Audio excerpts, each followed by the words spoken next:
Police file.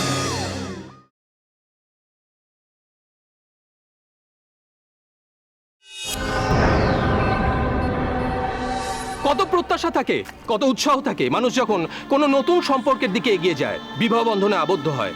সবাই চায় জীবন সুখময় হোক, কিন্তু মানুষের কি সব আশা সবসময় পূর্ণ হয়? হয় না। কেন হয় না সে ব্যাখ্যা করা স্রেফ বোকামো ছাড়া আর কিছুই নয়।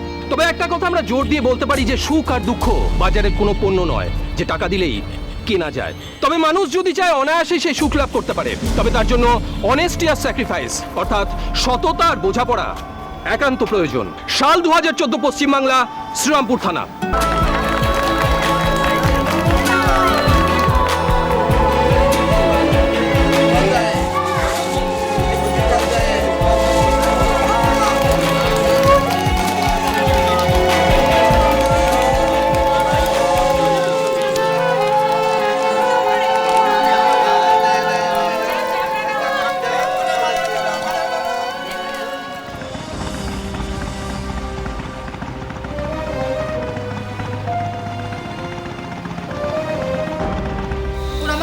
খুব খোটা দিত, তারপরে ওরা প্রচন্ড আমাকে মারধর শুরু করে।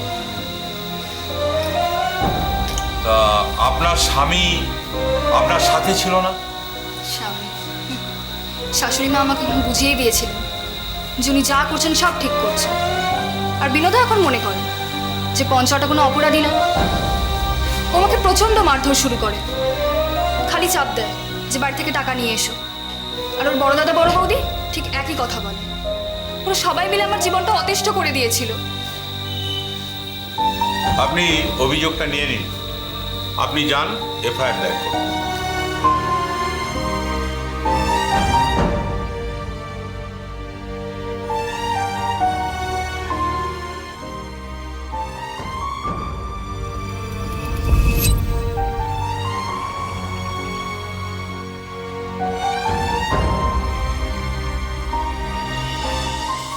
ও তাহলে তুমি প্রমোটার বিনোদ গুপ্তা, 27/4/2012, রাইট?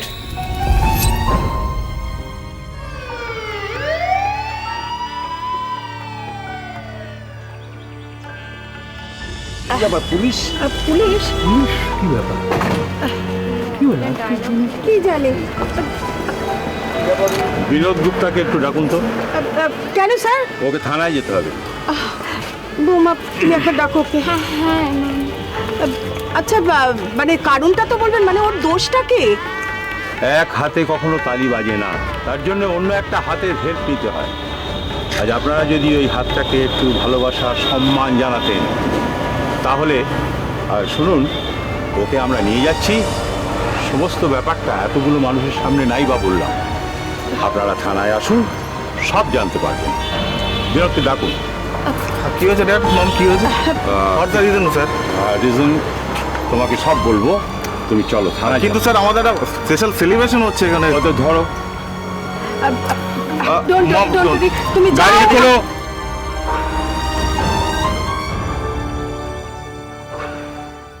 মেয়েটি যে ভিকটিম এই কেসের, তিনি আমাদের এই শ্রীরামপুরেরই মেয়ে। তিনি একটা অভিযোগ করলেন আদালতে, লিখিতভাবে অভিযোগ করলেন, করে বললেন যে ওনার সঙ্গে এই ভরত গুপ্তার 25শে এপ্রিল 2012-তে বিয়ে হয়েছিল এবং তারপরে ওদের বিয়েটা রেজিস্ট্রিও হয়েছিল। বিয়ের সময় অনেক ওর বাবা যৌতুকাদি দিয়েছিল, নগদ টাকা এবং গাড়ি, গয়নাগাটি অনেক কিছু দিয়েছিল। কিন্তু এই ভরত গুপ্তা যে ওর স্বামী, সে এবং তার বাড়ির লোকজন, আত্মীয় স্বজন আরও টাকা চায় এবং আরও টাকা চেয়ে ওর ওপর নির্যাতন করে। সেদিন অর্থাৎ বউ ভাতের দিন বিনোদ গুপ্তাকে কেন তুলে এনেছিলাম জানেন? ওনার প্রথম স্ত্রী আপনার মতো বধূ নির্যাতনের শিকার হয়ে আমাদের কাছে এসেছিল, তার জন্যেই বিনোদকে তুলতে হয়েছে। জানি, সবটাই জানি, কিন্তু যখন জানলাম তখন অনেকটাই দেরি হয়ে গেছে। আস্তে আস্তে পুরো গুপ্তা ফ্যামিলির চরিত্রটা আমার কাছে পরিষ্কার হয়ে যায়। আপনার মেয়ে এত কান্নাকাটি করছে, ওকে একটু বোঝান। দেখুন, বিনোদ একজন বড় প্রমোটার, সাইডে কতগুলো ওর প্রজেক্ট চলছে, কোথায় কি একটা ঝামেলা হয়েছে, তার জন্য এই রুটিন মাফিক এনকোয়ারি করার জন্য পুলিশ একটু ডেকে নিয়ে গেছে। চলে আসবে। আসলে মেয়ে আমার একদম বাচ্চা, তার উপর এরকম একটা ঘটনা, বুঝতেই তো পারছেন কিরকম একটা টেনশন হয়। এই শোনো, তুমি একটু বিআই মশাইকে বোঝাও। দেখুন, মেয়েকে যখন আমার কাছে দিয়েছেন তখন একদম নিশ্চিন্ত থাকুন। আসলে কি জানেন, শত্রুর তো কোনো শেষ নেই। এতজন শ্রমিক কাজ করছে, তার মধ্যে একজনের একটু সামান্য চোট লেগেছে, তাতেই এই প্রবলেম সৃষ্টি হয়েছে। তুমি এক কাজ করো, তুমি ওই উকিল বাবুর সাথে বরঞ্চ একটা ফোনে কথা বলে নাও। হ্যাঁ ঠিক, দাঁড়া।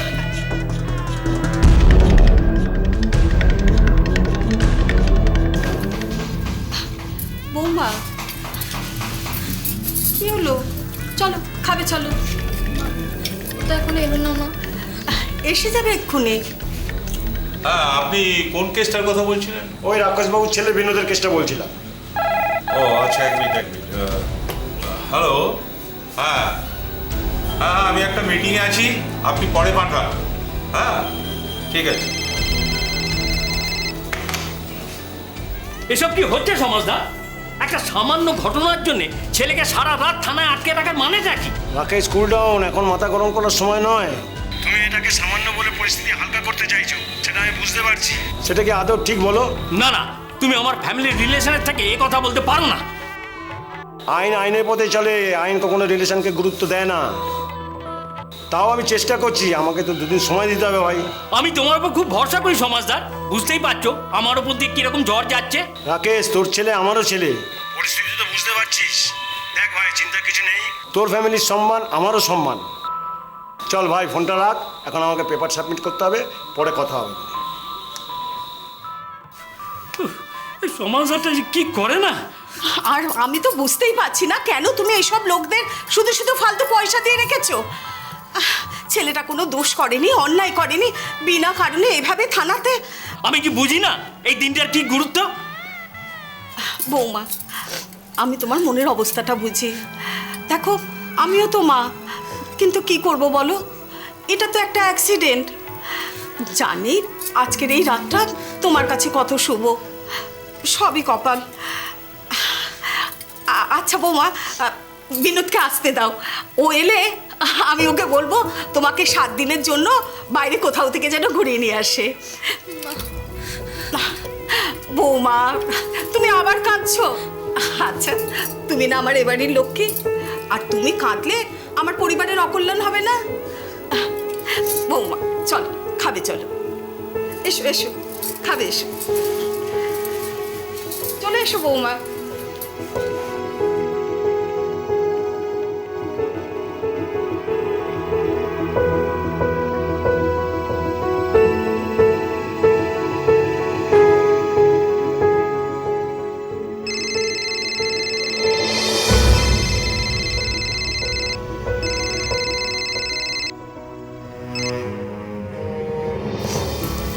হ্যাঁ মা, বলো।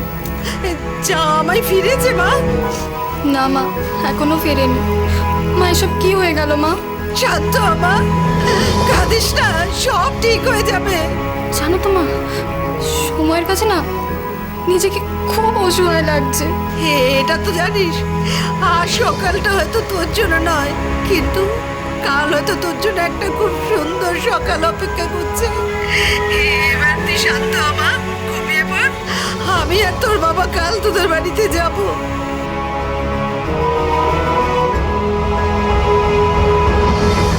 বিনোদ, দেখলে তো কেসটা কিভাবে সাইডে নিয়ে এলাম? হ্যাঁ uncle, thank you so much. আপনি না থাকলে এভাবে এত সহজে কেসটা সলভ হতো না। ভাবছি জীবনটাকে এখন অন্যভাবে শুরু করব।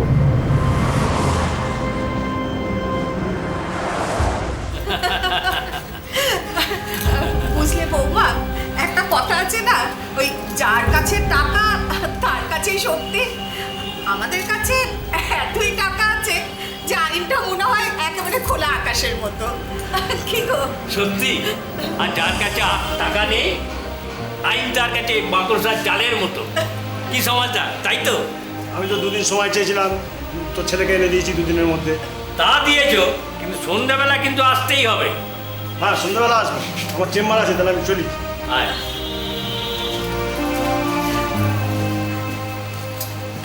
বৌমা তুমি খুব ভাগ্যবতী, এরকম একটা শ্বশুরকুল পেয়েছো। এই আসি, টাটা। বিনু, যা বাবা, কাল থেকে তোর উপর দিয়ে যা ধকল যাচ্ছে, একটু বাথরুমে যেয়ে চোখে মুখে জল দিয়ে ফ্রেশ হয়ে নে। বৌমা তো কাল থেকে দু চোখের পাতা এক করতে পারেনি। হ্যাঁ মা, সামান্য লেবারের জন্য যে হ্যারাসমেন্ট হলো, ডিসগাস্টিং। যাকে চলো, ফ্রেশ হবে চলো।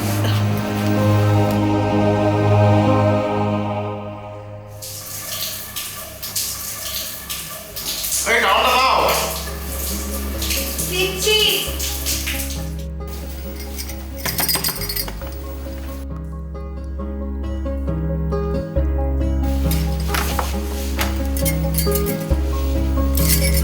কি হচ্ছে? কেউ দেখে ফেলবে তো? কেউ দেখবে না। একদম না। দেখে ফেলবে? একদম না, একদম না। ছি!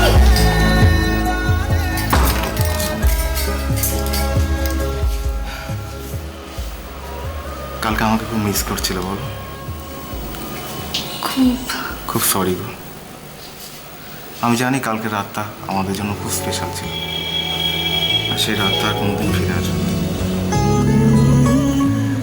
কিন্তু আমরা তো পারি সেই রাতটাকে আবার ফিরিয়ে নিয়ে আসতে, তাই না?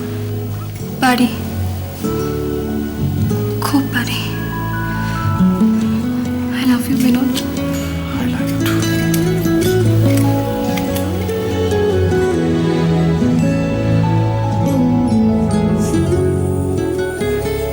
প্রতিটা মেয়েই চায় তার জীবনে এমন একজন স্পেশাল কেউ আসুক, যে তার কাছে সারা জীবন স্পেশাল হয়ে থাকবে, যাকে ঘিরে জগৎ, স্বপ্ন, ভালোবাসা। বিনোদ, তুমি হচ্ছে আমার জীবনে সেই স্পেশাল মানুষ। I love you Binod, I love you.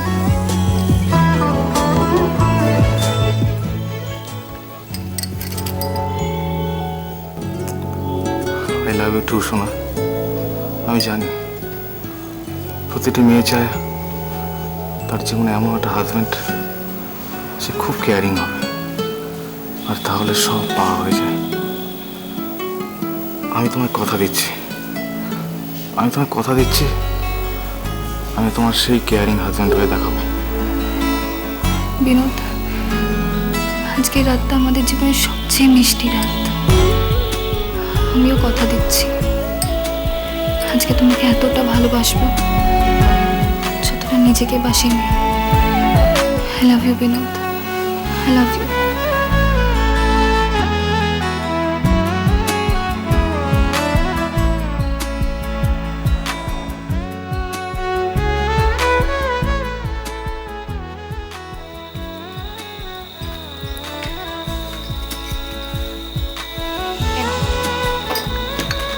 এই, তুমি কিছু খেয়েছো?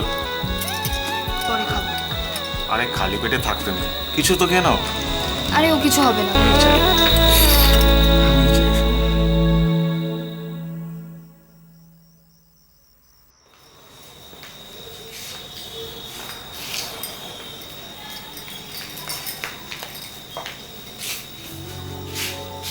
সরি গো, আজ খুব দেরি হয়ে গেল, প্লিজ রাগ করো না।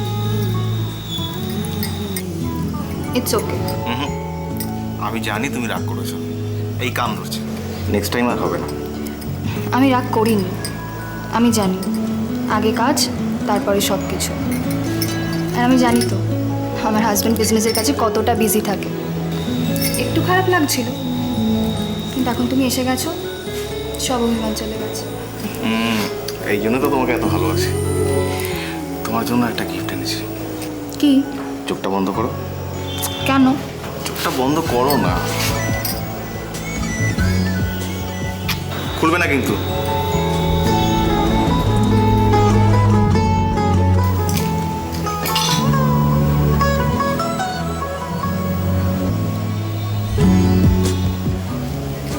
এইবার খোলো। দেখো, পছন্দ তো? খুব।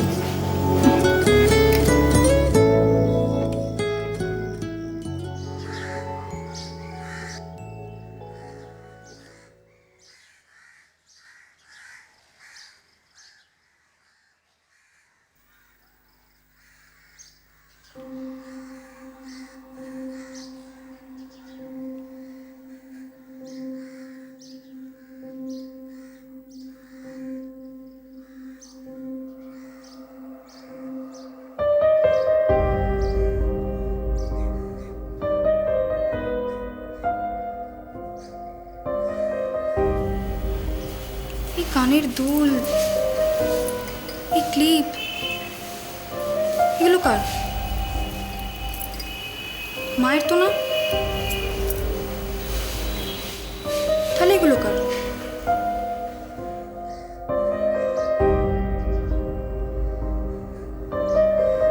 বৌমা, ওই তোমার বাপের বাড়ি থেকে যে গয়নাগুলো দিয়েছে ওগুলো কোথায় রেখেছো? মা ওগুলো আলমারিতেই আছে। না না, ওটা তুমি ঠিক করোনি। যা দিনকাল পড়েছে, তুমি এক কাজ করো, গয়নাগুলো বরঞ্চ কালকে আমাকে দিয়ে দিও, আমি সব লকারে তুলে দেবো। কিন্তু মা তাহলে আমি ব্যবহার করব কি? ওই আমার কাছে দুটো হালকা সোনা বাঁধানো শাখা আছে, সেটা আমি তোমাকে দিয়ে দেবো এখন। ঠিক আছে মা। কি রে, ভাত নিবি আর? মা একটা কথা বলবো? কি কথা? বলছি আজকে না আমি বিছানার তলা থেকে চুলের কাঁটার একটা দুল পেয়েছি, বোধহয় তোমার। হ্যাঁ, দেখো না, বয়স হয়ে গেছে তো, এতগুলো মন। তোমার শ্বশুরমশাইকে তো সেদিন বলছিলাম যে আমি যে কোথায় কাঁটার দুলটা রেখেছি। ঠিক আছে, আমি পরে তোমার কাছ থেকে নিয়ে নেবো। ঠিক আছে, দিয়ে দেবো।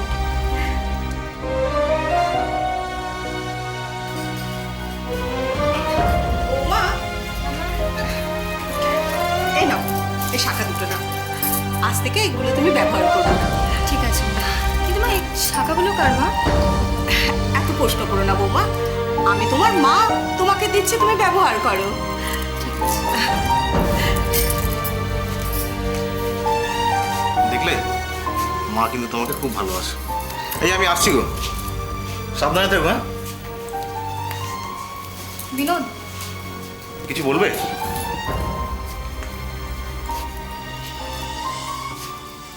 আমি কিন্তু তোমার উপর খুব ডিপেন্ড বিনোদ। তোমার কি হলো? তোমাকে হারানোর ভয়। আমি তোমাকে খুব ভালোবাসি। আমি তো আছি, শোনো, I love you too. Police file. কেমন আছেন আপনারা? আমাদের জীবনের সাথে জড়িয়ে গেছে বৃদ্ধাশ্রম, আর বৃদ্ধাশ্রমের জীবনের সাথে আমরাও জড়িয়ে গেছি।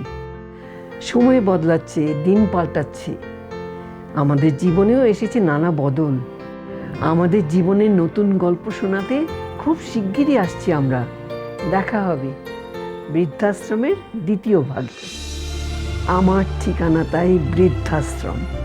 প্রথম ভাগের বিপুল জনপ্রিয়তার পর দ্বিতীয় ভাগের নতুন কাহিনী নিয়ে আমার ঠিকানা তাই বৃদ্ধাশ্রম আসছে।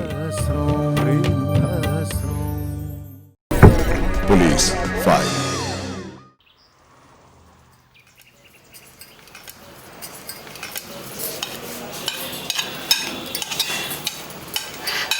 বৌমা, হ্যাঁ মা, তোমায় একটা কথা বলবো? বলুন না। এই বিনোদ একটা খুব বড় প্রজেক্ট ধরেছে, তার জন্য বেশ কিছু টাকার প্রয়োজন। তোমার বাবা মাকে একটু বলো না, যদি টাকা দিয়ে ওকে একটু সাহায্য করে। মা, সবই তো জানেন বাবা বিয়েতে কি কি দিয়েছে। এখন যদি আমি বাবাকে গিয়ে টাকার কথা বলি, সেটা কি খুব ভালো দেখাবে মা? এই কথাই যখন বললে, তাহলে তোমাকে একটা গল্প বলি, শোনো। তোমার বাবা যখন আমাকে বিয়ে করে নিয়ে আসেন, তখন আমার বাবাও আমাকে মাথা থেকে পা অবধি একদম সোনা দিয়ে মুড়ে দিয়েছিল। আর কি দেয়নি, সীতাহার, মান্তাসা, আর মাথার টায়রা। তোমার বাবাকে আবার সোনার মোটা চেন, ঘড়ি, আংটি, বোতাম, কত কি দিয়েছিল। সেই সময় জানো বৌমা, হঠাৎ করে না তোমার বাবার আবার ব্যবসাটা ডাউন যেতে লাগলো।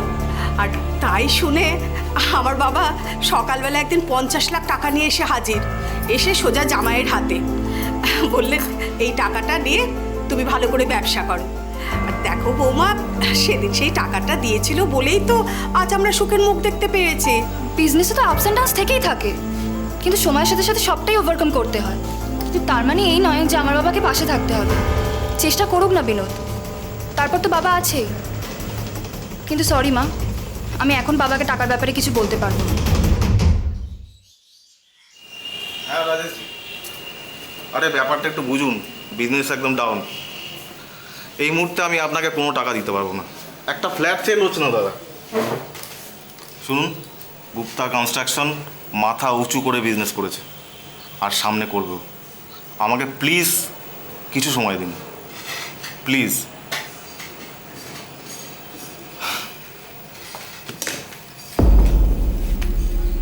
চা কিছু হয়েছে? কিছু না। এখন ওদের কথায় নাচছে, ও আমাকে হাত পর্যন্ত তুলেছে। দিদি, মা বাবাকে তোর সবটা জানানো উচিত। না শ্রুতি, আমি বাবা মাকে এ ব্যাপারে বিরক্ত করতে চাই না। কিন্তু ফিরে গিয়ে তুই কি বলবি? জানি না, কিন্তু বাবা মাকে এ ব্যাপারে বলা মানে নিজেকে ছোট করা।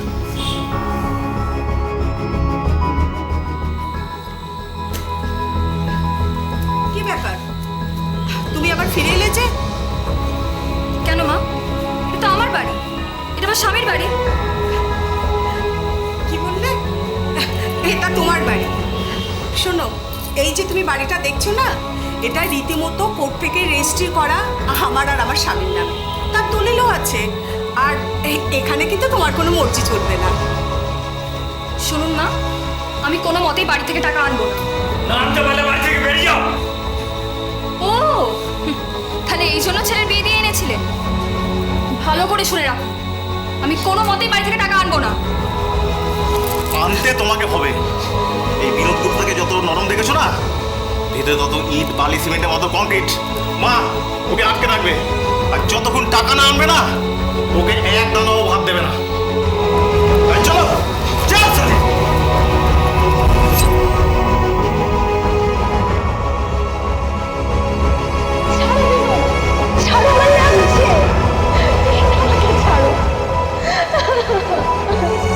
আমার মারবো না, পিঠে ছাল আমি ছাড়িয়ে দেবো। চপ একদম চপ।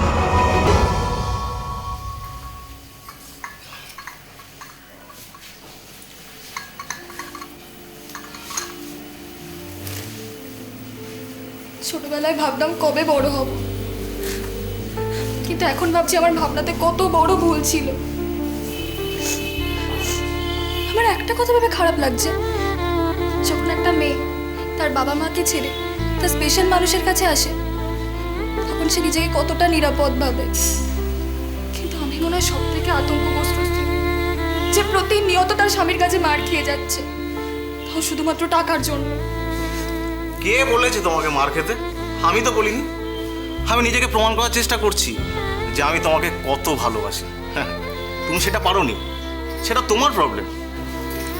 হ্যাঁ, আরেকটা কথা শোনো, তালি না দু হাতে বাজে। এক হাত রেসপন্স না করলে বাজে না, আর সেটাই বাস্তব।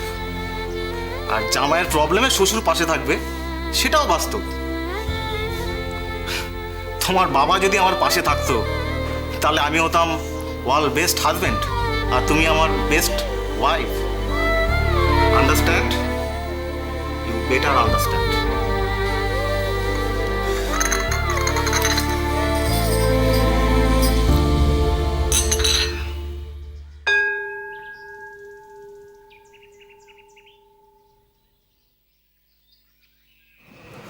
অনুরাধা, আমার চিনতে পারছো তো? মা, চিনতে পারবো না কেন? বিয়েতেই তো আলাপ করলাম। তুমি কেমন আছো? ভালো। তুমি বেশ রোগা হয়ে গেছো, চোখ মুখ শুকনো হয়ে গেছে। কি এত চিন্তা করো? না না, কোনো চিন্তা না। তোমাকে দেখলে আমার খুব কষ্ট হয়। যদি কিছু মনে না করো, একটা কথা বলবো? বলুন না।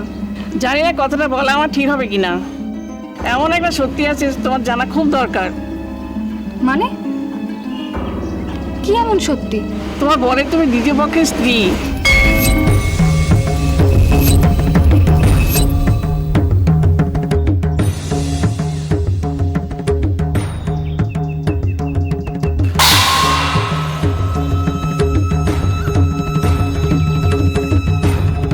এই কেসের যে কমপ্লেনেন্ট কাম ভিকটিম, যে না আমি একজন প্রমোটার, আমার সাইটে একটু গন্ডগোল হয়েছে, লেবারদের ইনজুরি হয়েছে, তার জন্য পুলিশ আমাকে ডেকে নিয়ে গেছিলো। কিন্তু পরবর্তীকালে দেখা যায় যে না, এটা কোনো ব্যাপারই নয়।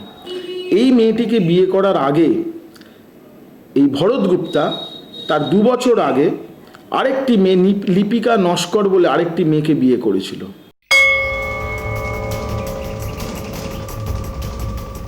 প্রতিটা মেয়েই চায় তার জীবনে এমন একজন স্পেশাল কেউ আসুক, যে তার কাছে সারা জীবন স্পেশাল হতে হবে। বিনোদ, তুমি হচ্ছে আমার জীবনে সেই স্পেশাল মানুষ।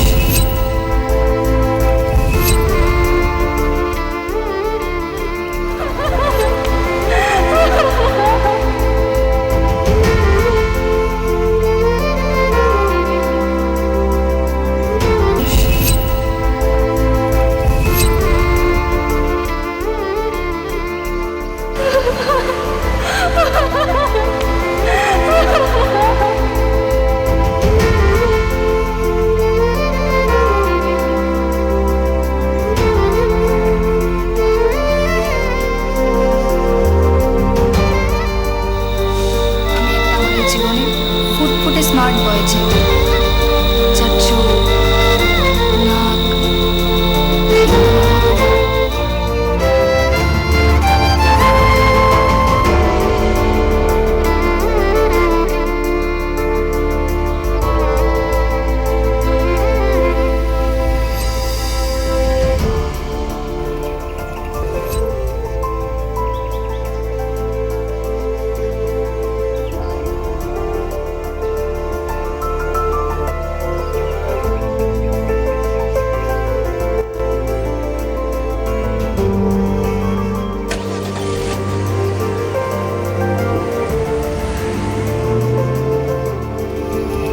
তোমার বরের তুমি দ্বিতীয় পক্ষের স্ত্রী?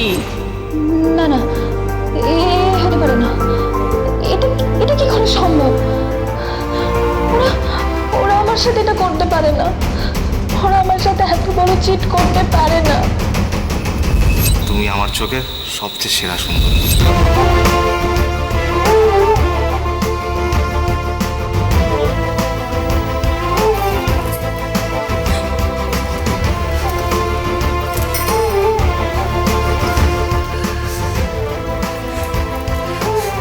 আমি একজন বিবাহিত পুরুষের স্ত্রী।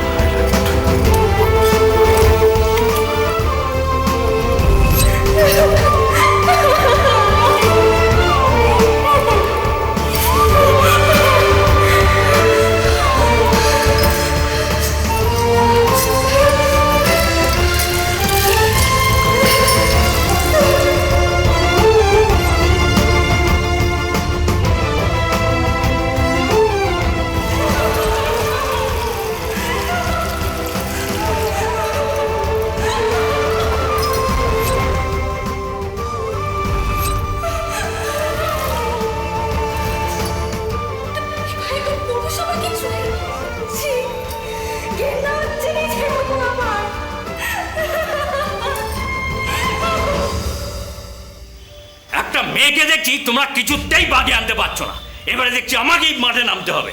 শোনো, ওই মেয়ে হচ্ছে কই মাছের জাত, মরেও মরতে চাইছে না। এত আঘাত করছে, হ্যাঁ, তবু ভাঙছে না। আমি হচ্ছি রাজলক্ষ্মী গুপ্তা, বুঝেছো? কি করে টাকার জন্য নিচে নামতে হয় সে আমি জানি। রাখো তোমার এই ডায়লগ তোমার আর তোমার ছেলে আমি 2 বছর ধরে শুনে আসছি। আমি অবাক হয়ে যাচ্ছি এই ভেবে যে একটা মেয়েকে এবারে রীতি নীতি আদব কায়দা তোমরা কিছুতেই শেখাতে পারছো না, কিছুতেই ওর জেদ ভাঙতে পারছো না। এর জন্য দায়ী কে জানো? এর জন্য দায়ী হচ্ছে তোমার ওই ভেড়া ছেলেটা। বইয়ের আঁচলের তলে না থেকে যদি বইয়ের আঁচলে একটু আগুন লাগাতে পারতো, তাহলে আর আজকে আমাদের এই দিন দেখতে হতো না। শোনো রাজলক্ষ্মী, তুমিও কিছু কম যাও না। আমি আর 2 দিন দেখবো, তারপরে যা করার আমিই করব। এই রাকেশ গুপ্তাই করবে যা করার। পুলিশ 5। চিনি মা, একটু তাড়াতাড়ি আয় তো মা। এই আমাদের চিনি, মিষ্টিতে হার মানবে মধু। তোমাদের ঘরে আসছে এই বালিকা বধূ। আগামী 4ঠা ফাল্গুন আমার বিয়ে, আপনাদের কিন্তু সবার আশা চাই। ঘরে ঘরে মন মাতাবে এই বালিকা বধূ।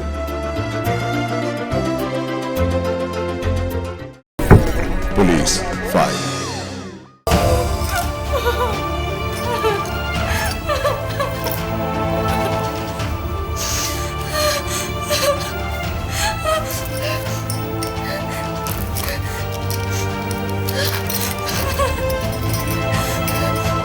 এই নাও, এই শাখা দুটো তুমি নাও।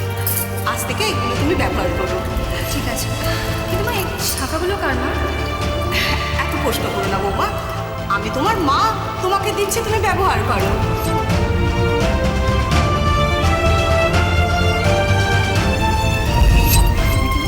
ডিপেন্ড বেনো, তোমার কি হলো? তোমাকে হারানোর ভয়।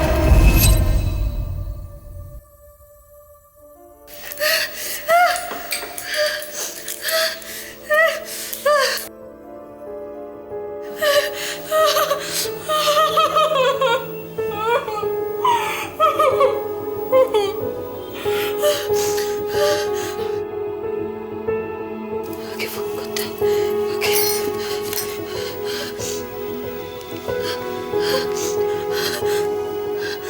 হ্যাঁ বল। মা, মা, আমার সব শেষ হয়ে গেছে। এইসব কি বলছিস মা? কি হয়েছে? মা, মা, বিনোদ অলরেডি ম্যারিড মা। Binod already married. মানে আমাদের ধোকা দিয়েছে মা। আমাদের ধোকা দিয়ে ওরাকের ওয়াইফ শ্রেয়সী। আমি সব জেনেছি মা, সব। কিন্তু তুই জানলি কোত্থেকে? আজকে আমি পুজো দিতে গিয়েছিলাম মা, সেখানে আমাকে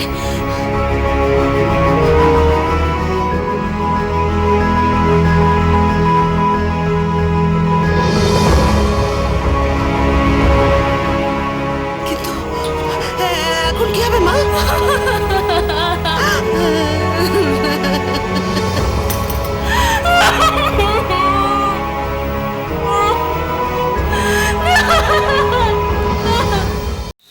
বিয়ে মানে একটা বিশ্বাস, একটা সামাজিক বন্ধন, একটা কমিটমেন্ট।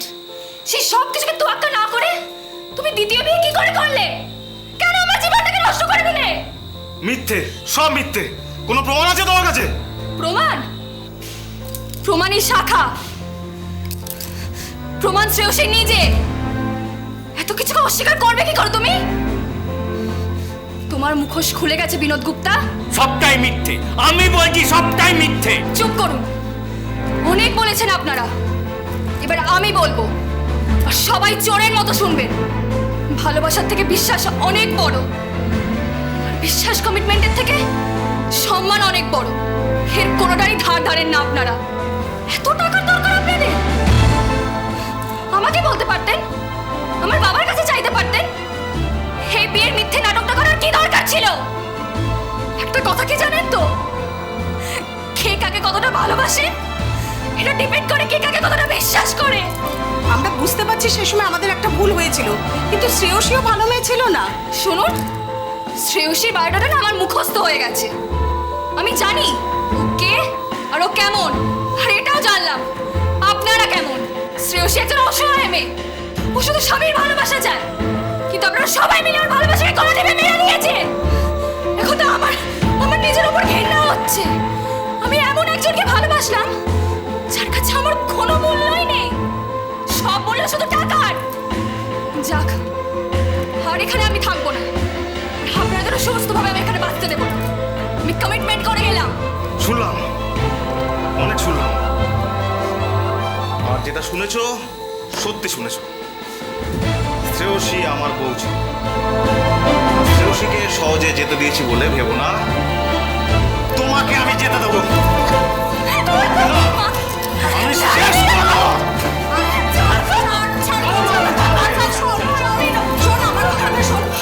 তুই একটা কেসে ফেসে আছিস, তুই আবার যদি করিস আবার তোর আর একটা কেস বাড়বে।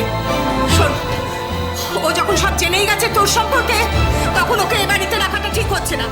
ওকে তুই এখান থেকে তাড়িয়ে দে, তারপর যা বোঝার আমরা আদালতে বুঝবো। চল, তোকে না আমি বালিশ চাপা দিয়ে মারো, চল। বিশ্বাস হয় না, বিনোদদা এটা করলো কি করে? আমি তোমাদেরকে কিছু বলতে চাইনি, পাছে তোমরা কষ্ট পাও। কিন্তু মা, ওটা তো তোর সংসার। সংসার? সংসার তাকেই বলে মা, যেখানে ভালোবাসা, শান্তি, একে অপরের হাত ধরে চলে। তুই ঠিকই বলেছিস মা, কিন্তু ওরা যেটা করেছে তোর সাথে সেটা ইচ্ছে করে করেছে। আসলে কি জানিস, ভুলটা আমারই। আমি যদি তখন একটু ভালো মতো খোঁজ খবর নিতাম তাহলে। কপাল ভাঙার ছিল, তাই ভেঙেছে। এখন এই ভাঙা কপাল নিয়ে আমাকে বাকিটা জীবন চলতে হবে বাবা। কিন্তু হ্যাঁ, ওদেরকে আমি শান্তি করে বাঁচতে দেব না। আমি ওদের বিরুদ্ধে কেস করব। ওনার সঙ্গে 2 বছর ধরে বিয়ে খেলা করে ওনার সঙ্গে যে স্বামী স্ত্রী হিসেবে বসবাস করলো, সেটা পুরোপুরি প্রতারণা করেছে ওনার সঙ্গে। এবং ওনার একজন স্পাউস, অর্থাৎ ওনার ওয়াইফ লিভিং, তার সঙ্গে সেপারেশন হয়নি, তিনি জীবিত। তাকে ডিভোর্স না করে জীবিত অবস্থায় কোনো হিন্দু মেল আরেকজন স্ত্রী লোককে বিয়ে করতে পারে না। তখন উনি বললেন, তাহলে আমার সঙ্গে তুমি যে স্বামী স্ত্রী হিসেবে খেলা করেছো সেটা তাহলে আমার ধর্ষণ ছাড়া আর কিছু নয়। তখন উনি ধর্ষণের অভিযোগ আনলেন। স্যার, ও মিথ্যা কথা বলছে। আমরা টাকার জন্য ওকে কোনোদিন কোনো পেশা দিইনি। She is liar. I see. আমরা ভদ্রলোক স্যার, আমাদের প্রমোটিং বিজনেস, আমাদেরকে সবাই চেনে। আপনার কি মনে হয় স্যার যে আমরা এরকম কাজ করতে পারি? তাছাড়া আরাধনার বিয়ে 2 বছর পর কেন যে এরকম দোষারোপ করছে আমরা কিছুতেই বুঝতে পারছি না স্যার। পরিষ্কার বোঝা যাচ্ছে এই গুপ্তা পরিবার পুরোটাই মিথ্যে। কোনো মহিলা তার পরিবার ছেড়ে কারো বিরুদ্ধে এমন অভিযোগ করে না। বিষয়টা সহ্য সীমা পার হয়ে গেছে, তাই তিনি আমাদের কাছে দ্বারস্থ হয়েছেন। কিন্তু আমরা তো কখনো আরাধনাকে মারধর করিনি। আর পনের ব্যাপারে কোনো কথা হয়নি? না, মানে মাঝে মাঝে মা কখনো কখনো। মা কখনো কখনো, এটাই যথেষ্ট। হ্যাঁ, 2-1 বার আমি ওকে টাকার কথা বলেছিলাম, কিন্তু তা বলে ওকে গায়ে হাত তোলা বা মারধর করা সেসব তো আমি কিছুই করিনি। ও, তাহলে 2 বছর ধরে আপনি ওকে শুধু ভালোই বেসে গেছে? হ্যাঁ, ওই বিনোদের ব্যবসাটা খারাপ যাচ্ছিল, তাই বলেছিলাম যদি তোমার বাবা মা একটু ওর পাশে থাকে। আর সে শুধু পাশে থাকার কথাই বলেছিলাম। পাশে থাকা মানেই তো টাকা। আপনি কি জানেন ওর সঙ্গে পণের ব্যাপারে কথা বলা মানে 498A অনুযায়ী পণের বিরুদ্ধে দোষী মানা হয়? কিন্তু আমি তো ওর কাছে কোনো পণ চাইনি। এটা আপনি কি বলছেন? বারে বারে টাকা চাওয়া, পুরো পরিবার মিলে বারবার একই কথা বলা, এটা কি মেন্টাল টর্চার নয়? আচ্ছা আপনি বলুন, আরাধনা আমার বাড়ির বউ, ওর কি উচিত না আমার বাড়ির রীতিনীতির সাথে সঙ্গতি মেনে চলা? তার মানে পণ আপনি চেয়েছিলেন?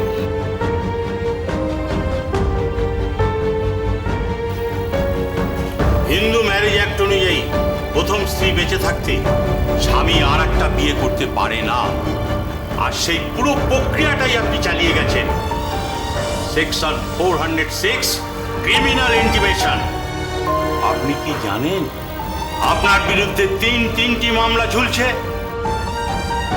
আর আরাধনা দেবী 406-এর পাশাপাশি IPC 376 ধর্ষণের মামলাও হতে পারে। তার একটাই কারণ, আপনার সঙ্গে ওনার বিয়ে বৈধ নয়। আর সেই কারণে দীর্ঘদিনের স্বামী স্ত্রীর সম্পর্ক পরিণতি পাবে ধর্ষণের মামলায়। এখন এই মামলাটি চার্জ গঠনের রাস্তায় রয়েছে। ডিফেন্স অর্থাৎ ভরত গুপ্তার লার্নেড লয়ার, ডিফেন্স কাউন্সিল, ওনারা বলেছিল যে হাজব্যান্ডের বিরুদ্ধে ওনারা চার্জ হিয়ারিং করেছিল, অর্থাৎ ভরত গুপ্তাকে যেন এই মামলা থেকে ডিসচার্জ করে দেওয়া হয়। তো যুক্তিটা ছিল এরকম যে হাজব্যান্ডের এগেনস্টে রেপ অভিযোগ বউ করতে পারে না। কোর্টে দাঁড়িয়ে সওয়াল করেছিলাম, একদমই করতে পারে, যেখানে স্বামী তার লিগালি ম্যারিড ওয়াইফ নয় সেটা জেনে একজন পুরুষ মানুষ হিসেবে শুধু বিয়েটা এমন একটা নকল বিয়ে করলো, এই মেয়েটিকে যেটা বিয়ে করেছে সেটা অবৈধ বিয়ে, সেটা করে যদি স্বামী স্ত্রী হিসেবে বসবাস করে থাকে that is amounts of rape. Court আমাদের সরকারি পক্ষের বক্তব্যতে সন্তুষ্ট হয়ে আমাদের পক্ষে রায় দিয়ে এর বিরুদ্ধে রেপের অভিযোগে চার্জ গঠনের অর্ডার দিয়েছে। বিয়ে মানে বিশ্বাস, বিয়ে মানে একটা সামাজিক বন্ধন, আর মেয়েদের ক্ষেত্রে নিরাপত্তাও বটে। কিন্তু এই ঘটনা কি আদৌ নিরাপত্তার মাপকাঠি? বিয়ে আর যাই হোক ছেলে খেলা নয়, একটা কমিটমেন্ট। তাই বিয়ে দেওয়ার সময় ঠিকুজি কুষ্টি মেলাবার আগে সেই পরিবারটি সম্পর্কে ভালোভাবে খোঁজ খবর নিন, এলাকায় অথবা কর্মস্থলে। কারণ একটা ভুল তথ্য আপনার গোটা জীবনটাকে নষ্ট করে দিতে পারে, ঠিক যেমনটি নষ্ট করে দিয়েছিল আরাধনার জীবন। খবরের কাগজে সবটা লেখা থাকে না, সেই সবটাই তুলে ধরে পুলিশ ফাইলস। আজ এই পর্যন্তই। পরবর্তী পর্বে ফিরে আসবো এরকমই কোনো সত্য ঘটনার চিত্ররূপ নিয়ে। ততক্ষণ সুস্থ থাকুন, সতর্ক থাকুন, সাবধানে থাকুন আর দেখতে থাকুন পুলিশ ফাইলস।